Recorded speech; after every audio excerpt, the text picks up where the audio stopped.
அடுத்ததாக இந்த யாத்திரை வெற்றி யாத்திரையாக அமைய வேண்டும் என்று வாழ்த்துரை வழங்குவதற்காக தமிழ்நாடு மக்கள் முன்னேற்ற கழகத்தினுடைய தலைவர் மரியாதைக்குரிய அண்ணன் ஜான் பாண்டியன் அவர்களை அழைக்கின்றோம்.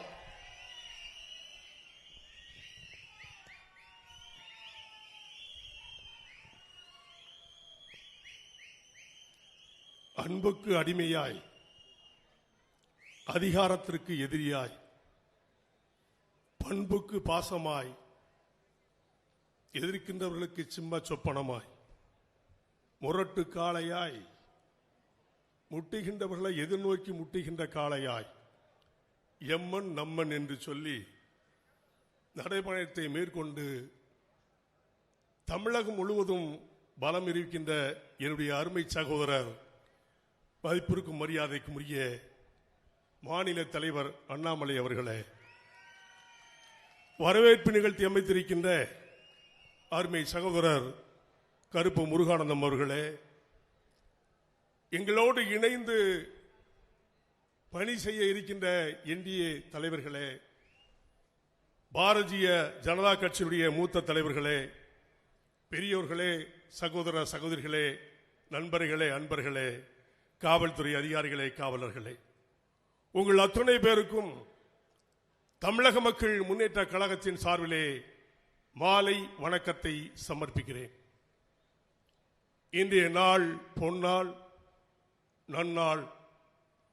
எதற்காக நாமெல்லாம் இப்படி கூடியிருக்கின்றோம் என்று சொன்னால், வரலாற்று சிறப்புமிக்க வருகின்ற 24வது ஆண்டு மோடிஜியை அமர வைப்பதற்காக ஒட்டுமொத்தமாக திரண்டிருக்கும் என்பதை எடுத்துக்காட்டாக மகிழ்ச்சியோடு எழுச்சியோடு நான் உங்களிடத்திலே கூடிக்கொள்ள கடமைப்பட்டிருக்கின்றேன். ஒருவர் பயணம் செல்லுகின்றார் என்று சொன்னால் சாதாரணமாக சொல்ல முடியாது. எதிர்நோக்குகள் இருக்கும், எதிர்பார்ப்புகள் இருக்கும்.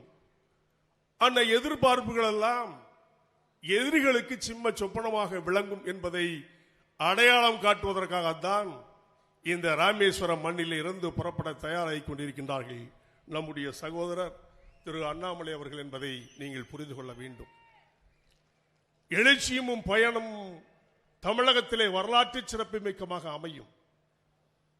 ஒருவர் நடைபயணம் செல்லுகின்றது என்பது சாதாரண விஷயம் அல்ல. நடைபயணம் செல்லுகின்ற இடங்களெல்லாம் ஆற தழுவி அமிழ்ந்து முத்தமிட்டு அனைவரும் அவரை வரவேற்று, வருகின்ற ஆட்சி நம் ஆட்சி, மலர்கின்ற ஆட்சி தாமரை ஆட்சி என்பதை மனதிலே அனைவரும் புரிந்து கொண்டு நடந்து கொள்ள வேண்டும்.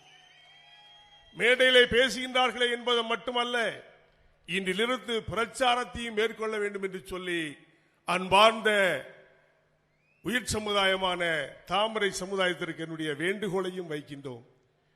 இதில் இருக்கின்ற என்டிஏ தலைவர்கள் எல்லாம் ஒவ்வொரு அணிகள் தனியாக இருந்தாலும் சரி, கூட்டணியாக நாங்கள் அமைந்திருக்கின்றோம். தேர்தலிலே எதிர்கொள்வோம், வெற்றி பெறுவோம் என்று சூழலித்துக் கொண்டிருக்கின்றோம். ஆனால் எதிர்கட்சிகள் 17 பேர்கள் சேர்ந்தார்கள். பீகாரிலே ஒரு கூட்டத்தை போட்டார்கள். 18 தலைவர்கள் ஒருவர் இடையிலே எழுந்து சென்று எனக்கு பசி என்று சொல்லி சென்று வந்துவிட்டார்கள். காரணம் என்ன தெரியுமா? அவர்கள் பேசுவது இவருக்கு புரியவில்லை, இவர்கள் பேசுவது அவருக்கு புரியவில்லை. காரணம் இந்தி தெரியவில்லை. அரியா பருவத்திலே நான் இந்தி படிக்க முடியாமல் படுகின்ற கஷ்டம் எங்களுக்கு தான் தெரியும். படிக்காத முட்டாள்களை தமிழர்களை ஆக்கிவிட்டு தன் குடும்பமும் தன் குலமும் மட்டும் இந்தியை படித்துக் கொண்டு தானும் படிக்காமல் முட்டாளாகி இடையிலே 17 பேர்களிலே ஒருவர் எழுந்து வந்துவிட்டார் என்று சொன்னால் அதுதான் தமிழக முதல்வர் என்பது அனைவரும் அறிந்த உண்மை. அதன் பிறகு பெங்களூரில் ஒரு கூட்டத்தை போட்டார்கள். அங்கே நாங்கள் கூட்டம் போட்டிருக்கிறோம், நாங்கள் இந்தியா என்று வைத்திருக்கின்றோம் சொல்லுகின்றார்கள். இந்தியாவை ஆளுகின்றவர்கள் யார்? நம்முடைய பாரத பிரதமர் மோடி அவர்கள் அல்லவா? இது கூட தெரியாமல் இந்தியா என்று வைத்து தெரியாமல் வைத்து விட்டார்கள் நம்புகின்றேன். இந்தியாவை மீண்டும் ஆளப் போகின்றவர் பாரத பிரதமர் மோடிஜி அவர்கள் என்பதை யாரும் மறக்கவும் முடியாது. இரும்பு மனிதராக நாட்டிற்கு தோன்றுகின்றவர் தான் உள்துறை அமைச்சர் அமித்ஷாஜி என்பதை எண்ணிக்கொள்ள வேண்டும். எத்தனை காவடி நீங்கள் எடுத்தாலும் சரி, உங்கள் குடும்பங்கள் எல்லாம் காவடி காவடியா தெரு தெருவாக அலைந்தாலும் சரி, ஆள போகின்ற ஆட்சி பிஜேபி, பிரதமர் மோடிஜி என்பதை யாரும் மறக்க முடியாது. அதுதான் உண்மை நிலை. எதிர்க்கட்சி இருக்கின்றவர்களை நான் கேட்கின்றேன், உங்களுடைய பிரதமர் யார் என்று இதுவரை எங்கேயாவது சொல்லிடுவது உண்டா? 17 பேர்கள் கூட்டணி வைத்தீர்கள். அந்த 17 பேர்களும் தலைவர்கள். அப்பொழுது 17 பிரதமர்களை உருவாக்கப் போகின்றார்களா? மீண்டும் அவர்கள் நம்மளோடு இணைந்து விடுவதற்காக அவர்கள் இந்தியா என்று பெயர் வைத்திருக்கின்றார்கள் என்பதை நீங்கள் எண்ணி பார்க்க வேண்டும். இந்தியாவுடைய ஜனநாயகத்திலே நம்முடைய நாடு செழிக்க வேண்டும் என்று சொன்னால், பண்பட வேண்டும் என்று சொன்னால், பகைத்தறிவோடு வாழ வேண்டும் சொன்னால், மீண்டும் ஆட்சி அமைக்க வேண்டிய 24 மோடிஜி என்பதை மறந்துவிடக் கூடாது. அதுதான் தாமரை என்பதை யாரும் மறந்துவிடக் கூடாது. நம்முடைய சின்னம் என்ன? சொல்லுங்க. சாப்பிட்டீங்களா இல்லையா? சாப்பிட்டீங்களா இல்லையா? நீ சொல்றது சென்னைக்கு கேட்கணும். நம்முடைய சின்னம், நம்முடைய சின்னம். அது போன்று கூட்டணியிலே பல சின்னங்கள் இருக்கும். அத்தனை சின்னங்களுக்கும் நம்முடைய தோழர்களும் சகோதர சகோதரிகளும் வாக்களிக்க வேண்டுமா? இது பிரச்சாரத்தையாக நான் எடுத்துக்கூட்டுவதாக நான் கூறுகின்றேன். அன்பார்ந்த சகோதர சகோதரிகளை, சிந்தித்து பாருங்கள். நாட்டுடைய நிலை என்ன? ஆட்சியுடைய நிலை என்ன? மக்களுக்காக அவர்கள் என்ன செய்து கொண்டிருக்கின்றார்கள்? குடும்பத்தை வளர்க்கின்றார்களா அல்லது மக்களை வளர்க்கின்றார்களா என்பதை நீங்கள் எண்ணி பார்க்க வேண்டும். அதை எண்ணி பார்த்து சிந்திக்க வேண்டும். சிந்தனை உங்களிடத்தில் விடுகின்றேன். சிந்தித்து செயல்பட வேண்டியது நம்முடைய கடமை.